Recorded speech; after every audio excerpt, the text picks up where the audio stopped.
seorang pembebas Masjidil Aqsa, dia pasti harus orang yang mentauhidkan Allah. Ya, tidak mungkin kalau orang yang Tuhannya 3 ini akan membela Baitul Maqdis, karena ini memang tanah yang dijanjikan kepada umat Islam. Awal kenabian itu awalnya ada di Gua Hiro, tempatnya tinggi. Ya, ibadah tahanus, menyendiri sambil melihat kondisi Makkah. Ini loh Makkah yang kondisinya carut marut, nggak ada lagi solusi. Nah, yang dikatakan oleh Syekh kita, dia katakan, maka ketika dunia tidak bisa lagi memberikan solusi, saat itulah langit bertindak akan memberikan solusi. Turunlah wahyu. Turunlah wahyu Masya Iqra. Allah. Untuk membenahi masyarakat. Betul. Secara tidak langsung, kalau kita mau membahas generasi Qur'ani, maka generasi Qur'ani adalah generasi Iqra. Iqra, bacalah.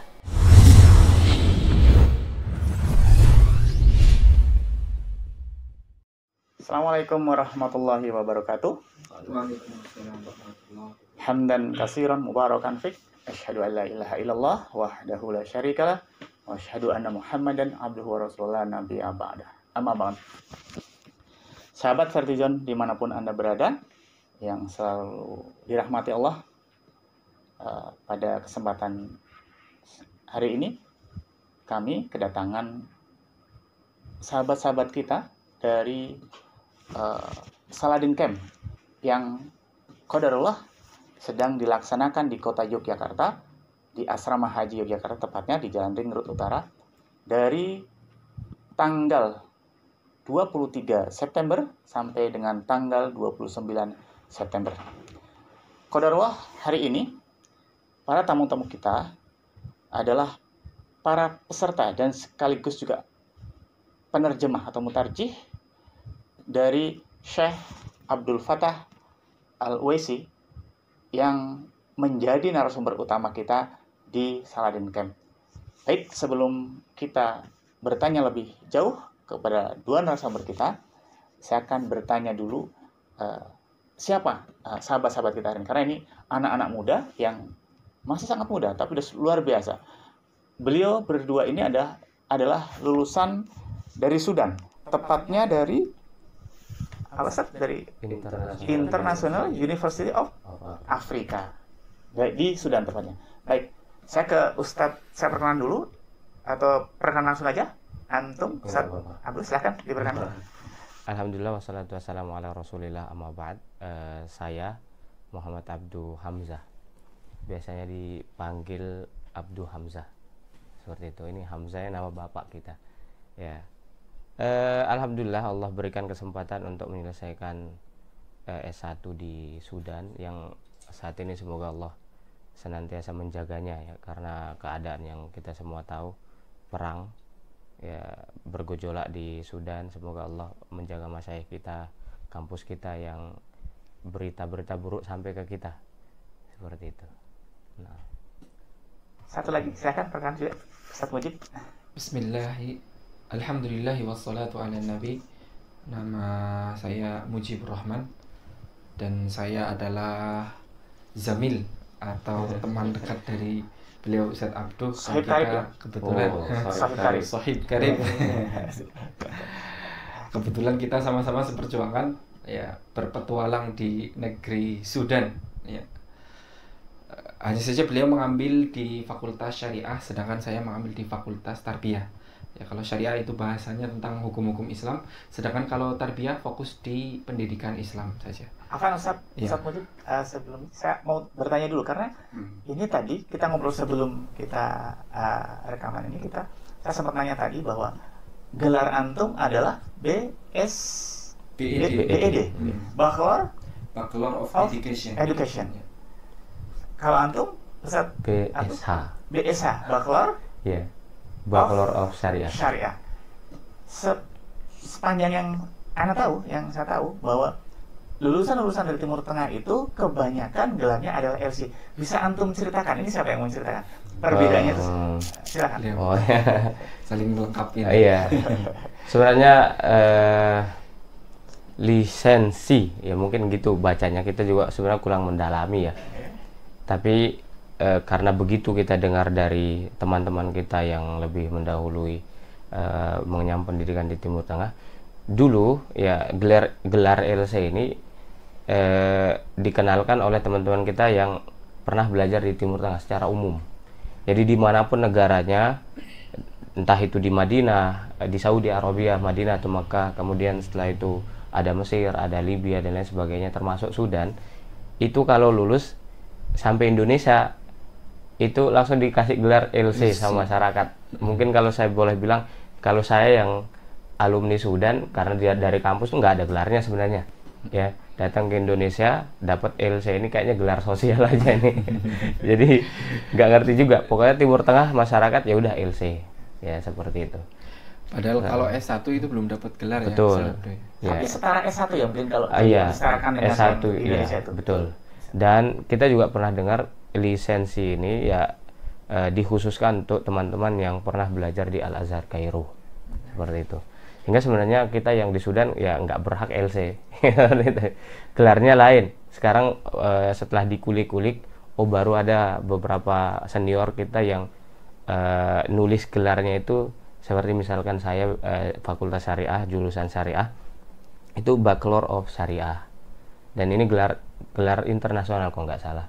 Dan sebenarnya gelar nggak terlalu penting kayaknya. Tapi penting juga. Ustaz Abdul, Ustaz Mujib, menurut saya penting juga karena ini juga baru buat saya pribadi dan juga mungkin awam juga di masyarakat Indonesia selama ini, karena yang kita tahu selama ini gelar itu adalah LC. Hampir setiap lulusan Timur Tengah itu pasti gelarnya LC. Afan, kita masuk ke topik kita karena qadarullah hari ini seperti disampaikan di depan sahabat Vertison dimanapun Anda berada, bahwa beliau-beliau ini adalah peserta dari Saladin Camp yang diselenggarakan di asrama haji. Qadarullah, narasumber utamanya adalah Profesor Dr. Abdul Fattah El-Awaisi. Bisa antum ceritakan siapa beliau? Siapa nih yang Kebetulan karena saya baru ikut di Saladin Camp 2, berarti masih junior. Nah, beliau ini Saladin Camp 1. Ya, Masya Allah sekali, setelah saya ikuti Saladin Camp ini, saya sedikit-sedikit ya mengetahui bagaimana narasumber kita, yaitu Profesor Dr. Abdul Fattah Al-Awaisi ya. Kalau kita eja di dalam bahasa Indonesia El-Awaisi ya. Cuma setelah saya tanya langsung ke beliau, beliau adalah memiliki kabilah Al-Awaisi ya dalam bahasa Arab. Dan beliau ini memang lahir di Madinatul Khalil dan beliau menetap di sana. Madinatul Khalil sekarang diganti namanya oleh Israel menjadi Hebron. Ya. Ya. Kisah Madinatul Khalil karena disitulah letak Nabi Ibrahim alaihissalam Khalilullah dikebumikan di sana. Ya. Kemudian singkat cerita, ya orang tuanya mengirim beliau untuk sekolah studi sampai gelar doktor di Skotlandia, di Edinburgh, di ibu kota Skotlandia. Sampai kemudian beliau kembali lagi ke Palestina, sebagai seorang dosen di salah satu universitas yang sangat ternama di sana, Jami'atul Quds, yang sangat dekat sekali dengan Masjid Al-Aqsa. Dan beliau mengajar di sana selama 3 tahun. Namun ternyata dari kepemerintahan Palestina ya men-screening beliau dan menganggap beliau ini adalah ancaman buat mereka. Jadi kalau bisa dikatakan bahwa Profesor Dr. Abdul Awaisi ini adalah betul-betul seorang pelaku sejarah di sana yang sedang menulis buku juga, karena hari ini salah satu buku beliau adalah Roadmap Nabawiyah, pembebasan Baitul Maqdis. Baitul Maqdis. Sebentar, saya agak tertarik dengan kata Baitul Maqdis, Ustaz. Baitul Maqdis itu letaknya di Palestina atau sebetulnya nama Baitul Maqdis itu sudah ada atau seperti apa? Ini kadang-kadang saya bingung. Ada penyebutan Baitul Maqdis, ada Palestina. Afan, siapa yang mau menceritakan tentang apa itu Baitul Maqdis dan juga Palestina? Ya. Bismillah ya, Bismillah. Semoga tepat ya. Jadi menurut beliau, untuk memperjuangkan kemerdekaan saudara-saudara kita yang saat ini berada di negara Palestina, karena seperti itu sebutannya saat ini, maka langkah awalnya adalah kita kembali kepada Al-Quran. Nah, ketika Al-Quran itu menyebut daerah yang saat ini disebut dengan daerah Palestina, ternyata Al-Quran itu nggak menyebut sebagai daerah Palestina. Tidak ada. Nggak ada. Tempatnya tidak ada ya. Bukan tempatnya, namanya. Tepatnya. Ya, tepatnya. Ya. Di hadis pun nggak ada. Betul. Nah, ternyata ketika dilihat dan dipelajari dalam Al-Quran dan Al-Hadis, Al-Quran itu memberikan nama kawasan ini bukan Palestina, tapi Al-Bait Al-Ardul Muqaddasah. Al-Ardul Muqaddasah atau Al-Ardul Mubarakah. Apa itu artinya?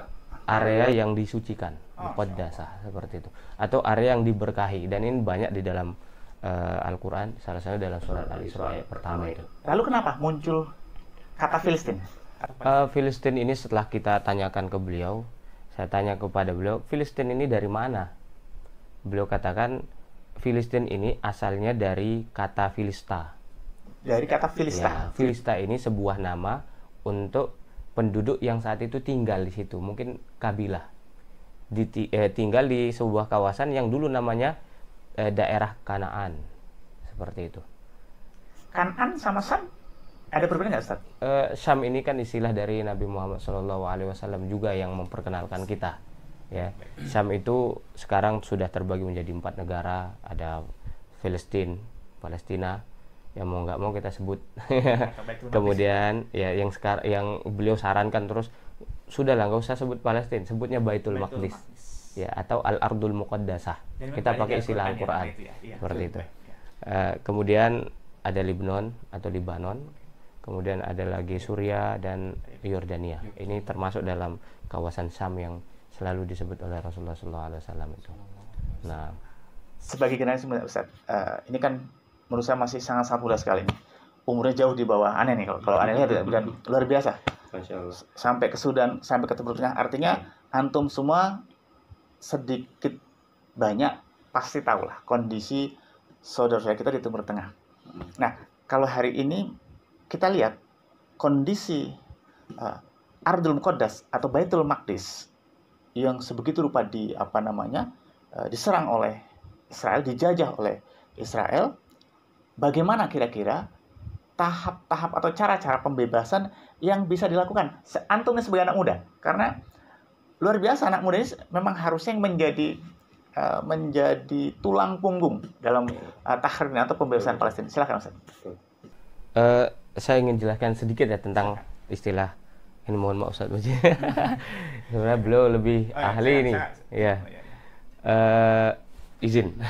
Saya sangat merasa terhormat karena ini teman seperjuangan saya. Masya Allah. Ya, begini. Jadi kalimat Al-Ardul Muqaddasah itu kawasan yang sudah ditentukan oleh menurut para peneliti itu kalau diteliti hadis-hadis Nabawi, ternyata itu kawasan tertentu dan luas dan tidak mencakup semua negara Palestina. Bahkan malah lebih masuk sedikit bagiannya ada di negara Yordan saat ini. Seperti Mu'tah dulu namanya seperti itu, nggak tahu sekarang.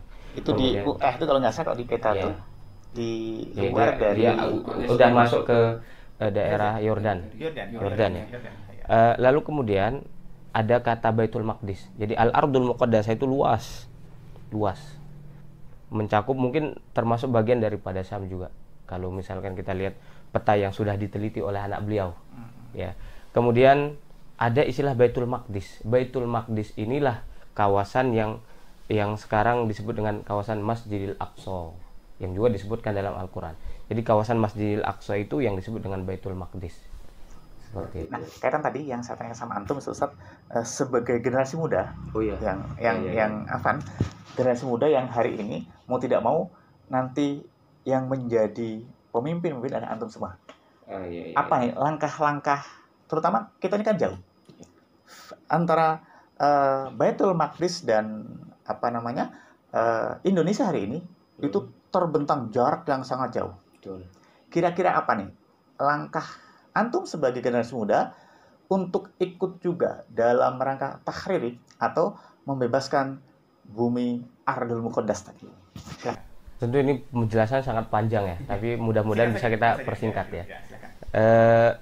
Kondisi kita saat ini itu mirip dengan kondisi Rasulullah Shallallahu Alaihi Wasallam. Rasulullah Shallallahu Alaihi Wasallam ketika diutus menjadi nabi itu ternyata Masjidil Aqsa ini masih di bawah penjajahan, kalau boleh kita katakan seperti penjajahan, atau di bawah kekuasaan kadang Persia, kadang Romawi, gonta-ganti ini. Nah, artinya ini mungkin kondisi kita sedikit mirip dengan kondisi Rasulullah Shallallahu Alaihi Wasallam, betul. Maka ketika kita ingin menjadi pejuang-pejuang pembebas Al-Aqsa, ikuti cara Nabi Muhammad SAW. Nah, ini sudah dibahas lengkap oleh Al-Quran. Kalau kita belajar tentang roadmap Nabawi tentang pembebasan Al-Aqsa, menurut saya Dr. Al-Uwaisi itu, kalau mau membebaskan Al-Aqsa maka baca surat Al-Isra. Dalam surat Al-Isra itu luar biasa kalau kita tadaburi. Saya potong, berarti Profesor Dr. Al-Uwaisi paling tidak menyarankan generasi muda itu untuk banyak-banyak membaca surat Al-Isra. Tahan dulu, sebentar Ustaz.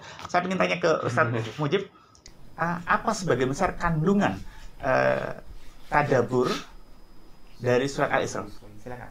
Ya, sebagaimana yang kita ambil faedahnya selama kita bertalaki bersama Profesor Dr. Abdul Fattah, bahwa surat Al-Isra ini terbagi menjadi 3 garis besar, ya, 3 topik utama, yang dimana di awal surat Al-Isra ini dan di akhirnya itu menjelaskan bagaimana bahwa Allah Subhanahu wa taala itu sudah menakdirkan bahwa Zionis atau Israel ini akan melakukan kerusakan di bumi, sekaligus bagaimana metode untuk menghancurkan segala yang mereka rencanakan, ya, yang selama ini mereka lakukan, ya. Kemudian di tengah surat ini ada sifat dari generasi para pembebas Masjid Al-Aqsa dan Baitul Maqdis ini yang akan kemudian menyucikan tanah suci ini dari segala bentuk kejahatan yang dilakukan oleh Israel. Disebutkan secara spesifik ya, di surat itu generasi apa? Ciri-ciri generasi membebaskan disebutkan. Disebutkan. Silakan. Apa ciri-cirinya yang ciri-ciri yang disebutkan dalam surat Al-Isra ini?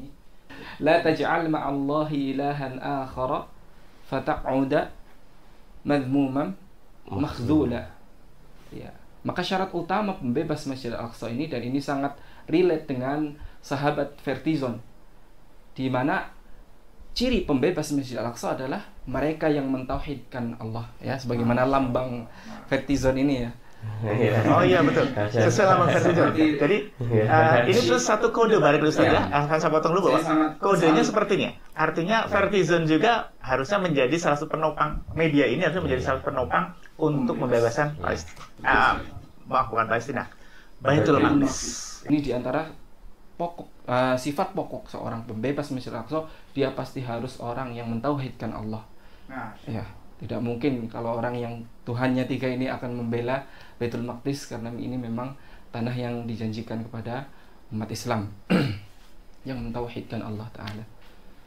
Kemudian diantara sifatnya juga, ya, tentunya banyak sekali dalam ayat ini. Apa tadi 3 tuh bilang ada? Ya. Dibagi 3 ya kalau di surat garis besar. Garis besarnya, ya. Tadi baru yang 2 berarti ya. Tadi saya sebutkan Sifat-sifat. generasi pertama. Ya. Sifat generasi yang pertama adalah mereka yang mentauhidkan Allah. Kemudian yang kedua, wa qadha rabbuka alla ta'budu illa iyyah wa bil walidaini ihsana. Dan setelah Allah Subhanahu wa taala memerintahkan kita untuk mentauhidkan Allah, yang kedua adalah berbuat baik kepada orang tua, ya. Dan ini tentunya sangat aplikatif buat kita untuk bisa menjadi generasi ini yang berbakti kepada orang tua. Mungkin ya. Kalau bahasanya kalau bagaimana kita berbuat baik terhadap Palestina kalau terhadap orang tua saya tidak bisa berbuat baik seperti itu. Ya, Masya Allah. betul sekali. Oke. Ya, sangat betul sekali. Seperti apa yang kita pahami bersama, ya. Bagaimana orang tua yang seharusnya menjadi yang nomor 1, ya, number 1 for me. Itu kalau kita tidak peduli kepada beliau, bagaimana kita akan peduli kepada Baitul Maqdis dan saudara-saudara kita yang ada di Gaza sana, yang ada di Baitul Maqdis sana. Jadi kita hari sebagai anak muda. Ya, betul sekali. Kemudian sifat generasi pembebas Masjid Al-Aqsa yang selanjutnya adalah bil walidaini ihsana imma yablughanna 'indaka al-kibara ahaduhuma aw kilahuma fala taqul lahumā uffin wa la tanharhumā wa qul lahumā qawlan karīmā. Ya, di sini juga kaitannya dengan berbakti kepada orang tua. Ya, sebaiknya kita tidak mengucapkan kata-kata yang kasar, ya. Qawlan karīmā bisa dijelaskan Ustaz Abdul nih. Biar lanjut dulu aja. dari Satu lagi. Satu lagi. Qawlan karīmā apa tuh? Ya. Wa khudh lahumā janāha dzulli minar rahmah, ini juga ada kaitannya dengan orang tua. Wa qur rabbirhamhumā kamā rabbayani shaghīrā.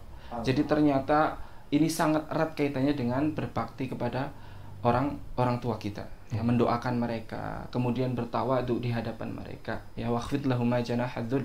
Kita bertawadu, ya, merendahkan hati kita di hadapan orang tua kita. Baik, sahabat Fartizon, ini berarti satu pemahaman yang harusnya betul-betul kita sadari betul sebagai generasi muda, bahwa generasi muda ini kalau ingin membebaskan Palestina, salah satu cirinya adalah berbuat baik terhadap orang tua. Baik, kita lanjutkan lagi. Yang ketiganya apa, Ustaz? Yang ketiganya ini salah satu keistimewaan surat Al-Isra, ya Ustaz Abdul, bagaimana disampaikan oleh beliau, bahwa surat Al-Isra ini adalah surat yang paling banyak menyebutkan Al-Quran. Menarik sekali. Iya. Salah satu pembahasan yang sangat istimewa ketika kita bertadabbur bersama Profesor, ya, dan beliau adalah mutarjimnya. Abdul mutarjim kemarin. Iya. Ya. Coba kita dengarkan penjelasan mungkin soal generasi Al-Quran. Karena antum ya lebih. Ferguson juga ada Mu'allaf Quran Center ini. Oh iya, betul. Relate itu. Tentang generasi Qurani, ya, itu kalau kita bisa buka Quran, baca surat Al-Isra, ini menarik sekali. Kenapa yang bisa membebaskan Al-Aqsa itu adalah orang-orang yang kembali kepada Al-Quran, sudah diisyaratkan dalam surat Al-Isra ini. Ayat pertama, kita kalau baca tentang ayat surat Al-Isra ayat pertama ini, dia bercerita tentang Nabi Muhammad SAW. Ya. Setelah itu datanglah kisah-kisahnya Nabi Musa, bagaimana dia dikejar Fir'aun, ya. Bagaimana dia menghadapi orang-orang Bani Israel yang ngeyel itu, ya. Kemudian, dan ini sama, ini kita sedang menghadapi siapa ini? Siapa yang kita hadapi? Bani Israel juga, ya. Berarti ini harus dilihat, ini harus ditadaburi. Rasulullah SAW saat itu, ya, yang diberikan dan diisyaratkan secara mungkin tidak langsung oleh Allah Subhanahu Wa Taala untuk membebaskan Baitul Maqdis di awal kenabiannya.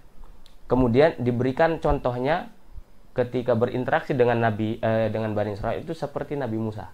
Kita lihat bagaimana kisahnya Nabi Musa, terus di akhir kisah Nabi Musa Allah kembali kepada kisah Nabi Muhammad SAW.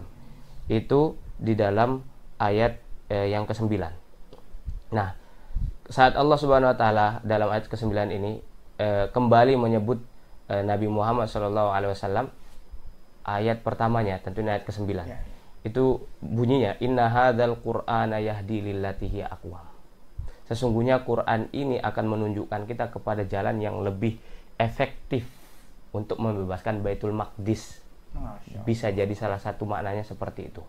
Maka teman-teman yang mau membebaskan Baitul Maqdis, tanya dulu Al-Qur'annya sudah sampai mana? Al-Qur'an sudah sampai mana? Nah, kalau kita berbicara tentang generasi Qur'ani ini panjang sekali, ya. Generasi Qur'ani ini seperti apa? Ya seperti Nabi Muhammad SAW, karena khuluquhul Qur'an. Dan kalau kita mau lebih dalam lagi, Al-Quran ini Masya Allah solutif semua.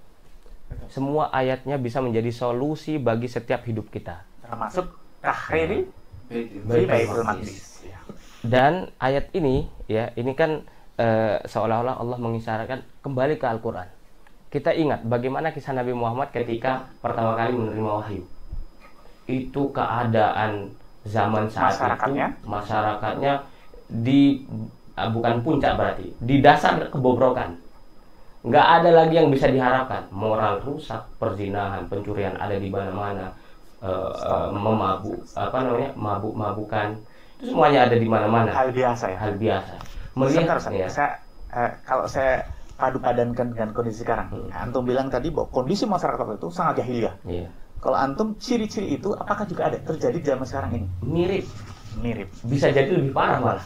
Artinya pembebasan Baitul Maqdis nanti juga mirip caranya. Betul, betul. Nah, kondisi saat itu seolah-olah membuat orang-orang yang beriman, ya, yang beriman saat itu tentu yang kita maksudkan adalah orang-orang yang masih istiqomah dalam ajaran Nabi Isa yang masih lurus, seperti Waraqah bin Naufal dan orang-orang semisalnya. Itu melihat kondisi yang sangat carut marut, nggak ada solusi lagi. Termasuk Nabi Muhammad SAW yang masih mempunyai fitrah sebagaimana Allah ciptakan, fitratallahu allati fataran nas jami'a, tauhid, ya. Secara fitrah manusia ini bukan hal yang normal, ya. Oleh karena itulah Rasulullah SAW melihat carut marut kondisi yang tidak ada lagi solusi dunianya, beliau pergi ke Gua Hira. Gua Hira itu tempat yang tinggi. Kenapa? Ya betul. Kenapa Gua Hira ini penting? Rasulullah kalau tadabur itu pasti lihat tempat yang tinggi. Di Madinah beliau sering tadabur di Gunung Uhud. Awal kenabian itu awalnya ada di Gua Hira, tempatnya tinggi. Ya. Ibadah tahanus, menyendiri sambil melihat kondisi Makkah. Ini loh Makkah yang kondisinya carut marut, nggak ada lagi solusi. Nah, yang dikatakan oleh Syekh kita, dia katakan, maka ketika dunia tidak bisa lagi memberikan solusi, saat itulah langit bertindak akan memberikan solusi. Turunlah wahyu. Iqra. Allah. Untuk membenahi masyarakat. Betul. Secara tidak langsung, kalau kita mau membahas generasi Qur'ani, maka generasi Qur'ani adalah generasi Iqra. Iqra, bacalah. Dimulai dengan membaca Quran. Betul. Yang menarik ini. Iqra itu kalau dalam bahasa Indonesia kan kita terjemahkan baca. Membaca itu harus ada objeknya.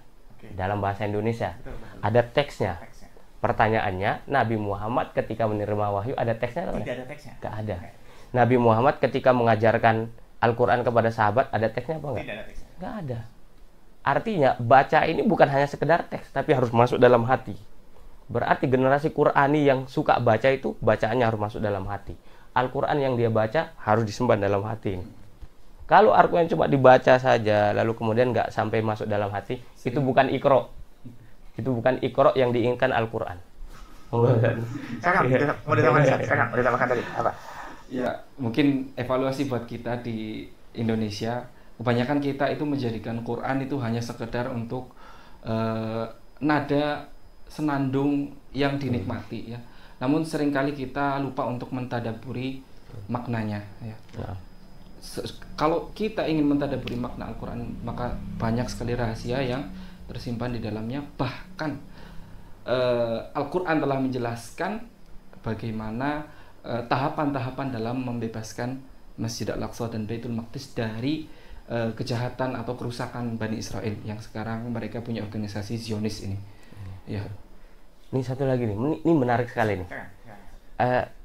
Beberapa bulan yang lalu kayaknya muncul polemik ya, yang dimunculkan oleh salah seorang artis lah, dia katakan, ngapain menghafal Al-Quran? Gak ada manfaatnya, toh nggak hafal, nggak paham. Jangan disebut nama ya. Ternyata Iqra itu kalau ada yang nanya, kenapa kita harus baca hafal Al-Quran? Ya itu Iqra. Karena Iqra itu bukan bacaan yang pakai teks, tapi bacaan dari hati, hafal. Sebentar, sahabat Ya. Sahabat Partizan, bukan bermaksud juga kita tidak boleh membaca. Boleh membaca, tetapi seharusnya membacanya juga masuk ke dalam hati. Betul. Lanjut, Ustaz. Lalu kemudian ada sebuah riwayat, ya ini kita nggak membahas tentang kesohihan atau kedhaifan riwayat tersebut. Ini riwayat ini bercerita tentang Imam Ahmad bin Hambal yang saat itu bermimpi. Mimpinya apa coba? Bukan ketemu Nabi, ketemu Allah. Masya Allah. Ini riwayatnya masyhur sekali. Beliau ini mimpi ketemu Allah berkali-kali. Kemudian suatu hari dia seolah bernazar. Dia katakan, kalau saya mimpi ketemu Allah lagi, saya akan tanya satu hal. Beneran, malamnya dia mimpi ketemu Allah lagi. Dan mempertanyakan satu hal penting. Dalam mimpinya dia melihat bahwasanya dia bertanya kepada Allah. Dia katakan, ya Allah, dengan apa seorang hamba bisa mendekatkan dirinya kepadamu? Ya, ini cara yang paling efektif. Kemudian di dalam mimpinya itu Imam Ahmad melihat dirinya, yang mendengar firman Allah Subhanahu wa taala. Allah mengatakan kepada Imam Ahmad, Ya, ya Ahmad bi qauli atau kama qala. Wahai Ahmad, kalian itu bisa mendekatkan diri kepadaku dengan cara yang efektif adalah dengan firmanku. Ya. Kemudian Imam Ahmad tanya lagi, ya Allah, dengan pemahaman atau tak perlu paham? Ini luar biasa. Dalam riwayat itu Imam Ahmad mendengar Allah berfirman, bifahmin wa bi ghairi fahmin. Bifahmin atau bihori? Bi ghairi fahmin. Artinya, wahai Ahmad, kalau mau mendekat dengan firmanku dengan paham tentu lebih bagus. Atau dengan tidak paham itu pun bisa menjadi wasilah kita lebih dekat dengan Allah Subhanahu wa taala. Generasi Qur'ani seperti itu. Ini generasi ciri generasi membebaskan Aqsa. Jadi dua-duanya ditekankan ya Ustaz. Iya. Dari segi membaca kita juga ditekankan untuk terus konsisten membaca Al-Qur'an dengan baik dan benar, tentunya dengan metode yang sesuai. Kemudian yang kedua, tidak berhenti hanya membaca saja, tapi ada intinya ya. Betul. Yadabbaru ayatihi, yaitu untuk ditadabburi. Betul gitu maksudnya Ustaz. Betul. Baik, Ustaz semua, kita berjalan dengan waktu. Ya.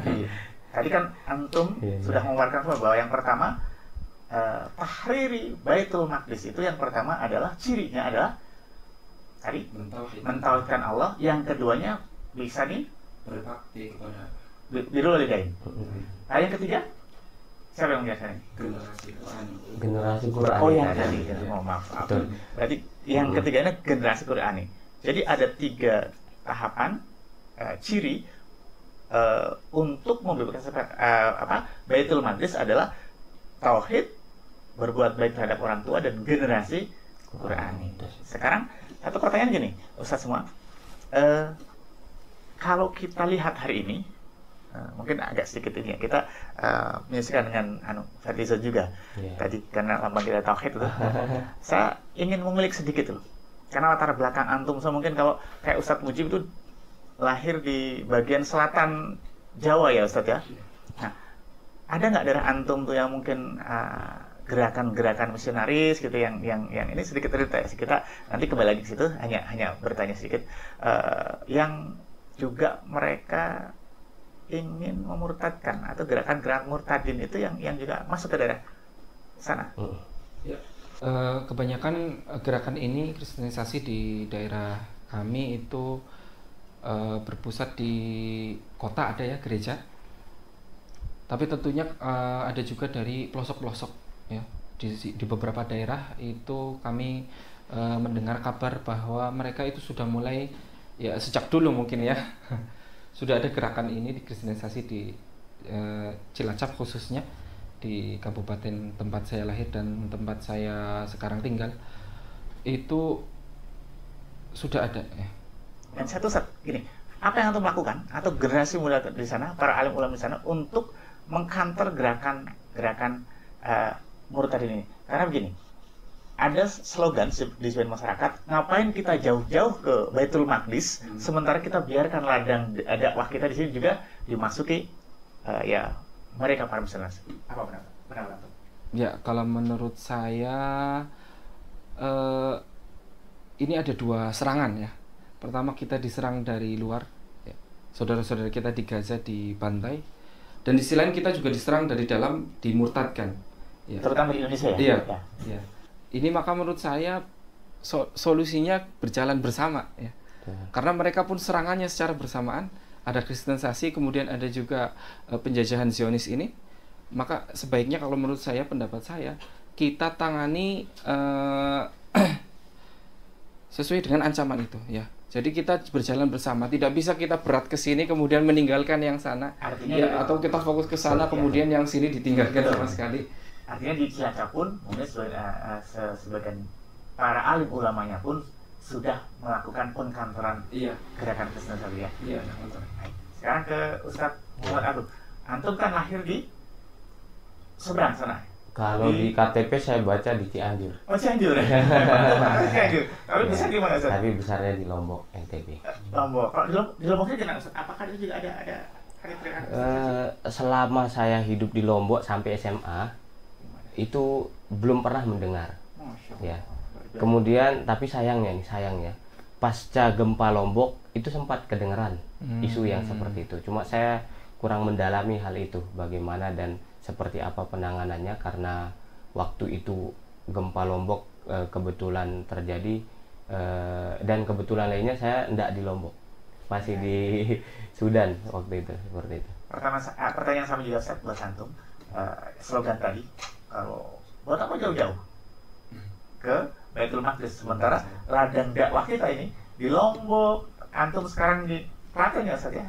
Beliau beliau adalah salah satu mudaris, aktivis dakwah sekaligus guru atau ustadz di salah satu pesantren. Pesantren apa Ustaz? Pondok Pesantren Tahfizul Al-Qur'an Al-Firdaus Wangen. Singkatannya PPTQ Al-Fiwa, Al-Firdaus Wangen. Artinya antum pun sudah melakukan dakwah di sini. Insya Allah, amin. Pendapat antum tentang ngapain jauh-jauh kita ke sana? Sebenarnya pertanyaannya kurang tepat kalau menurut saya. Karena kenapa? Apa yang kita lakukan di Indonesia, kantor kristenisasi atau kantor liberalisme dan lain sebagainya, isme-isme lainnya, itu juga termasuk perjuangan kita dalam rangka pembebasan Al-Aqsa. Kalau kita lihat roadmap Nabawi itu seperti itu juga yang dilakukan oleh Rasulullah. Jadi sebelum Rasulullah sampai ke Al-Aqsa itu panjang perjalanannya. Apa yang dilakukan? Ini yang disebut oleh Syekh Al-Iqdad Al-Ma'rifi, membumikan wawasan kemakdisiahan, atau lebih detailnya lagi membumikan wawasan kequranan, membumikan Al-Quran lah, seperti itu. Nah, bagaimana supaya masyarakat kita ini paham tentang Al-Quran? Setelah dia paham tentang Al-Quran, pasti secara otomatis dia akan paham tentang qadhiyah atau permasalahan yang terjadi di Masjidil Aqsa. Berarti kalau boleh saya katakan bahwa ketika Al-Aqsa ini diduduki oleh orang-orang Israel hari ini, ada kaitannya dengan hari lemahnya pemahaman Al-Quran kita. Betul. Pasti. Di dalam surat Al-Isra ini sebenarnya belum disebutkan sama Syekh Jazakallah khair, tapi kita setiap malam itu sebenarnya disuruh tadabbur sendiri. Teman-teman ketika membaca Al-Quran bareng-bareng, saya lebih senang mendengarkan sebenarnya. Karena kenapa? Ternyata mendengarkan Al-Quran itu, kalau kita baca Al-Quran sendiri, sebab hidayah itu lebih banyak datang ketika orang itu mendengar Al-Quran. Seperti itu. Jadi membaca dan mendengar itu sama pentingnya. Nah, apalagi Rasulullah pernah meminta untuk diperdengarkan bacaan salah seorang sahabat tentang Al-Quran. Baik, kita kembali ke lemahnya pemahaman Al-Quran. Relate dengan terjadinya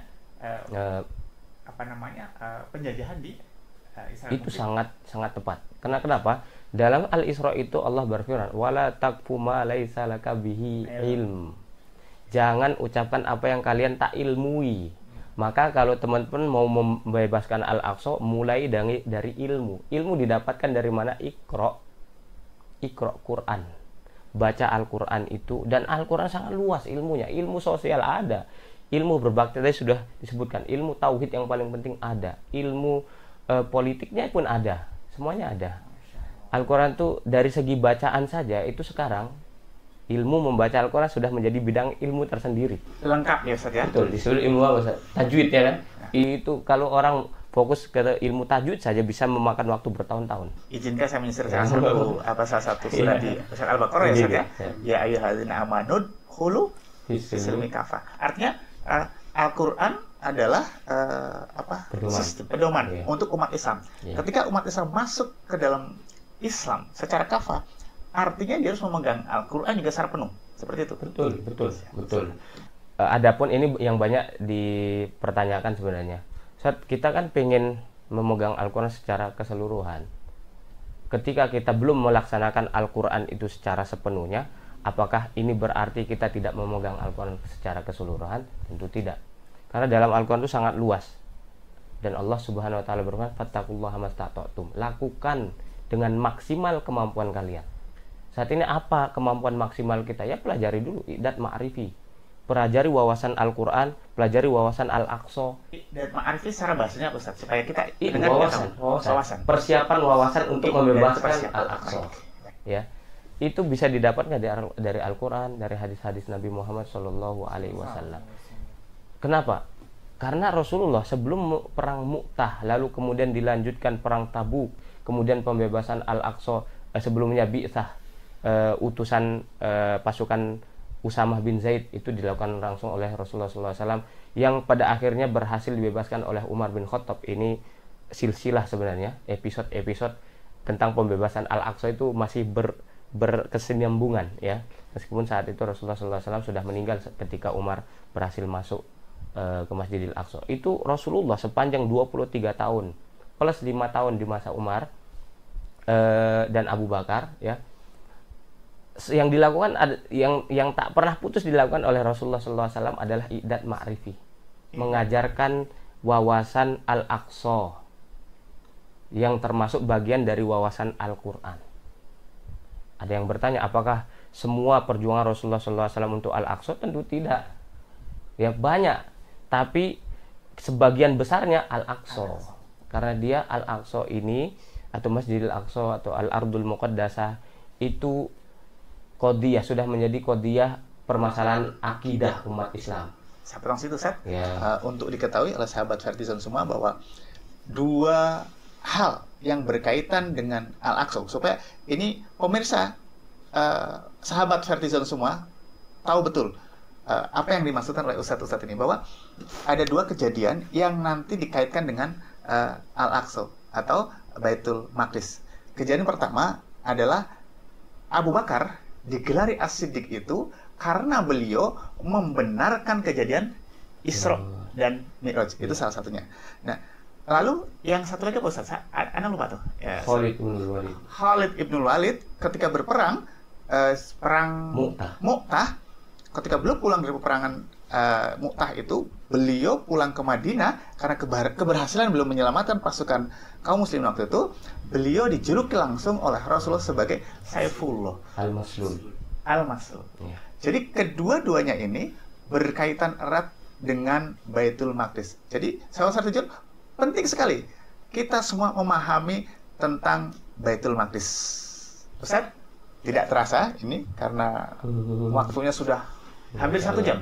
Kita ngobrol nggak terasa Ustaz ya, karena saking serunya nih. Masya Allah nih, luar biasa narasumber kita. Sebagai Ustaz, sebagai closing statement, apa pesan-pesan yang antum bisa sampaikan? Nanti dua-duanya saya tanya, antum sampaikan ke pemirsa atau sahabat Vertizon dimanapun Anda berada tentang kaitan anak muda dan Al-Aqsa. Insya Allah saya akan mulai ya, karena kita ingin menutup ini dengan khitamuhu misk ya, dengan khitam atau kita istilahkan itu husnul khotimah. Nah, nanti insya Allah akhirnya akan disimpulkan atau dijawab langsung oleh Ustaz Abduh. Saya hanya memulai saja bahwa peran pemuda ini sangat penting untuk pembebasan Masjid Al-Aqsa dan Baitul Maqdis. Karena kalau kita melihat langsung generasi para pembebas Masjid Al-Aqsa dan Baitul Maqdis, mereka adalah para pemuda, sebagaimana para sahabat dahulu yang membersamai Rasulullah SAW. Mereka kebanyakan ya 70% atau bahkan 60% dari mereka, saya agak lupa, kebanyakan mereka adalah dari kalangan anak muda ya. Termasuk juga generasi Salahuddin Yusuf Al-Ayyubi. Mereka memulai persiapan ya, mulai dari persiapan Al-Idadul Ma'rifi, wawasan mereka itu sejak dini, bahkan sejak masih beliau sudah diberikan wawasan yang cukup mengenai Masjid Al-Aqsa dan Baitul Maqdis. Namun kaitannya, konteksnya dengan negara kita ini, dengan Indonesia kita ini, para pemuda mungkin masih kurang konsen ya, masih kurang aware mengenai betapa pentingnya kita untuk terus menjadikan trending topik ini Baitul Maqdis. Ya. Nah, ini maka peran pemuda sangat penting di sini. Mari kita terus sebarkan, jadikan Baitul Maqdis ya menjadi trending topik di kalangan kaula muda dengan diskusi, dengan ya podcast seperti ini misalkan ya.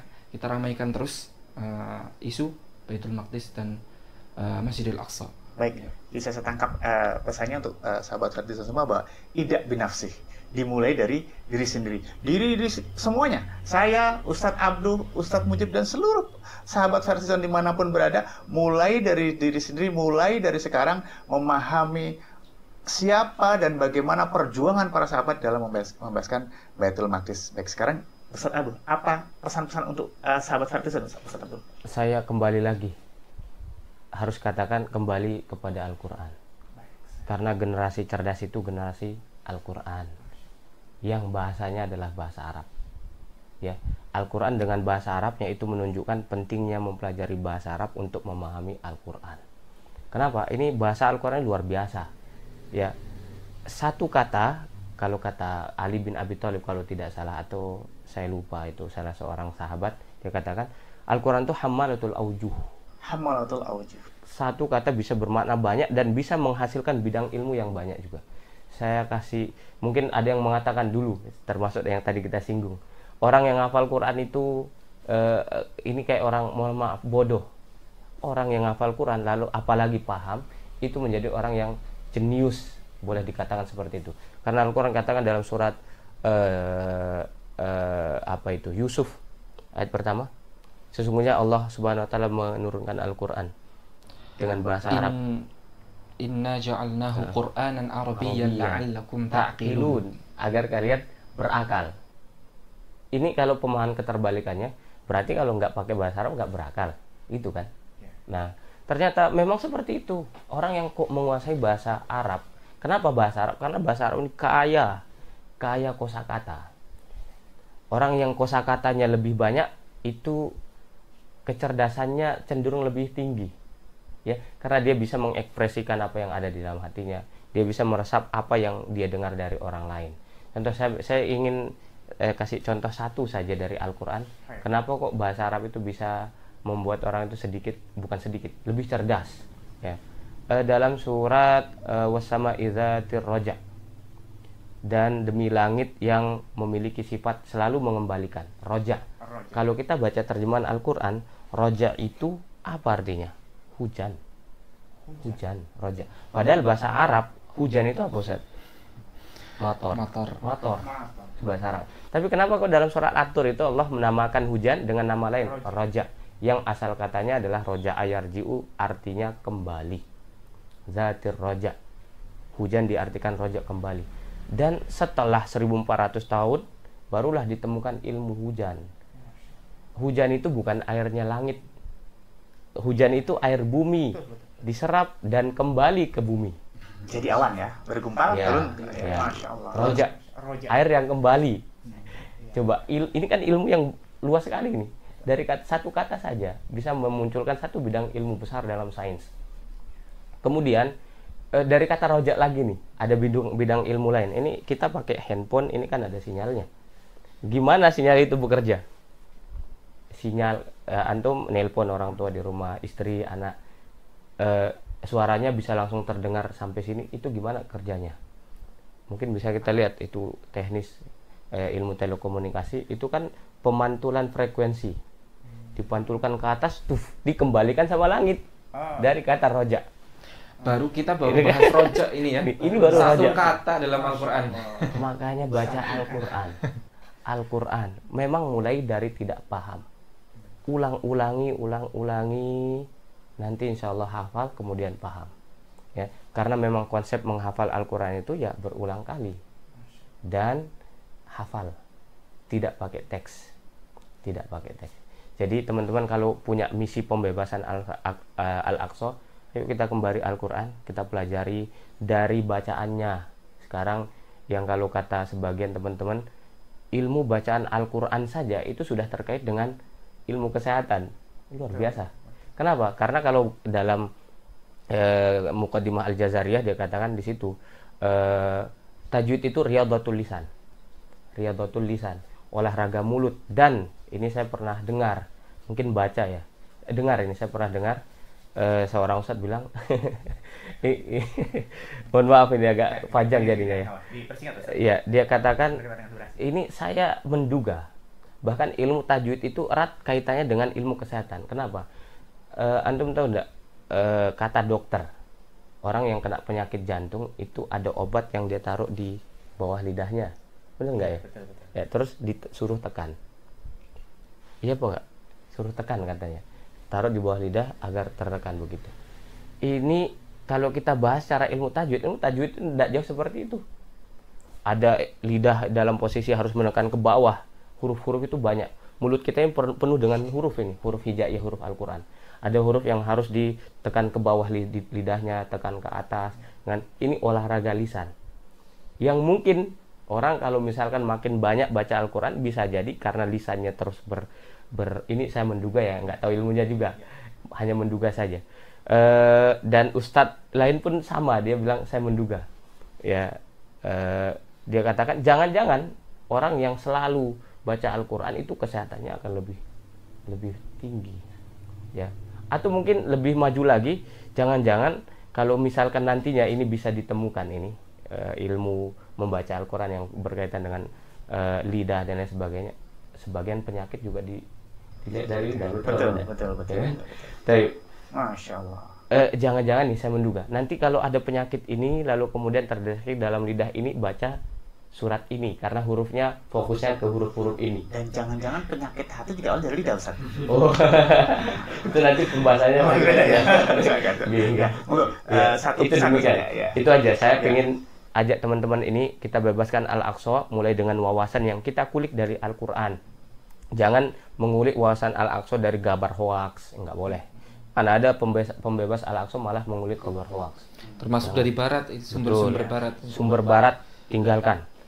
Percayai sumber-sumber yang berasal dari Al-Quran, berasal dari hadis, dan kabar terkini cari media-media yang memang jujur dalam memberitakan Al-Aqsa. Dan itu yang kita forward ke teman-teman kita. Jangan dilebih-lebihkan, apalagi dikurangi. Itu nggak baik. Karena itu masuk dalam bagian wala taqfu ma laysa laka bihi. Surat Al-Isra lagi. Al-Isra juga. Al-Isra ya. Semuanya. Wallahu Kembali ta'ala kepada alam. Al-Quran. Baik. Terima kasih Ustadz Mujib, Ustadz Muhammad Abduh atas waktunya. Sahabat Fartizan semua dimanapun Anda berada, demikian tadi bincang-bincang kita. Semoga kita berharap apa yang disampaikan beliau berdua ini betul-betul menjadi pemicu buat kita. Amin. Pemicu anak-anak muda kita hari ini, sahabat Fartizan semuanya dimanapun berada. Semoga semakin mencintai bumi Ardul Muqaddas atau Amin. bumi di mana hampir seluruh para nabi Sholat di situ. Nah, sekali lagi kita berharap apa yang disampaikan beliau untuk sahabat Fartizan semua bisa tumbuh kecintaan terhadap Baitul Maqdis. Amin. Baik, itu saja. Sekali lagi semoga apa yang kita bicarakan mendapat rahmat Allah Subhanahu wa taala. Amin. Kita akhiri semua. Assalamualaikum warahmatullahi wabarakatuh. Waalaikumsalam warahmatullahi wabarakatuh.